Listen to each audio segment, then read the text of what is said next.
অহল্যা পাশানি ছিল প্রভুর চরণ ধুলায় মানব হলো। অহল্যা পাশানি ছিল প্রভুর চরণ ধুলায় মানব হলো।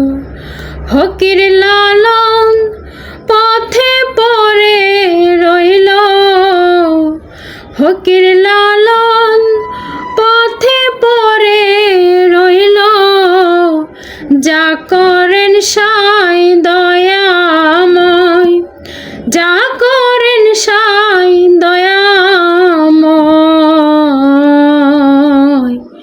ওই চরণে দাসীর যোগ্য নয়, দয়াল আমি ওই চরণে, ওই চরণে দাসীর যোগ্য।